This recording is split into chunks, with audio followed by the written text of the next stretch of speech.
Now, your first warned weather forecast from meteorologist Jordan Wolfe.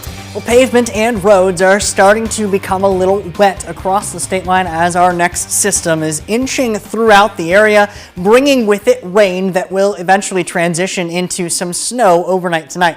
A look across our SkyTrack cameras starting to show a bit more of a drizzly picture than what they showed just a couple hours ago. We are picking up those rain chances also showing up now with many of our observation points across the state line, both Rockford, Rochelle, as well as Sterling, Monroe, and Galena, all picking up some of that drizzle and rain. But notably, all of those showing rain as opposed to snow. Our temperatures currently sitting in the mid and upper 30s, allowing for that to fall as rain as opposed to snow at the moment. But some cooler air going to start working its way in, allowing for that transition to take place over the next few hours. That has already started to happen mainly to the west of the Mississippi River across parts of Iowa, off to our southwest where that transition taking place with that colder air. However, rain already starting to push further off to the north across many portions, already entering the Rockford area with the potential for some light drizzle even to the north of that.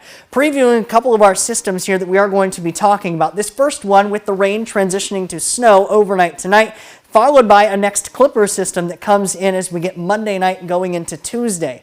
The reason that we are seeing a lot of this kind of transition between rain and snow is because of our temperatures not only at the surface, but also just above in the atmosphere. This is a map showing temperatures around 2,000 to 3,000 feet up in the atmosphere. North of this line is where we are seeing below freezing temperatures. South of that line is where we see above freezing temperatures. Notice that line stays south of our area, indicating that our temperatures around 2,000 or 3,000 feet in the atmosphere are going to remain below freezing throughout the entire time that we see these next couple of systems come to pass. And as a result, that is why we have to be a little bit more concerned about the frozen types of precipitation, even though our temperatures at the surface are going to be above freezing for the majority of that time. We can look at our columns of air in the atmosphere, and this is what we see when we look at wintry precipitation. Everything always starts out as snow, especially in the winter with our temperatures well up in the atmosphere, well above freezing.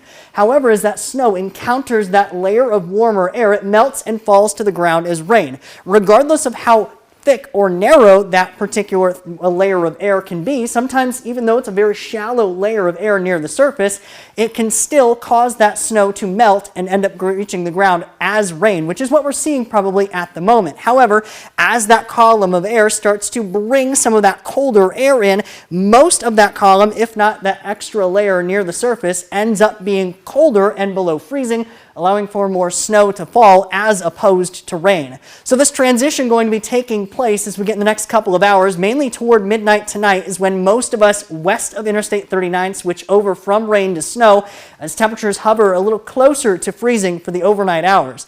That holds with us through the majority of the day before we are left with some scattered snow showers early into the day tomorrow. Pulling out though by the time we get into the afternoon, leaving us underneath once again fairly overcast skies ahead of our next weather system that comes in as we get Monday night going into Tuesday. We could see around an inch or two of slushy accumulation, though that will be mainly on grassy and elevated surfaces. The chances for some of that to fall on any roadways probably a little bit lower, with our surface temperatures still sitting well above freezing at the moment. But watch out for some of those slick spots early into the day tomorrow before that system pulls out into the afternoon. 39 for your day on Sunday, 38 on Monday, with another chance for some snow working in late Monday night into Tuesday, followed by some warmer temperatures even into the mid and upper 40s toward the end of the week.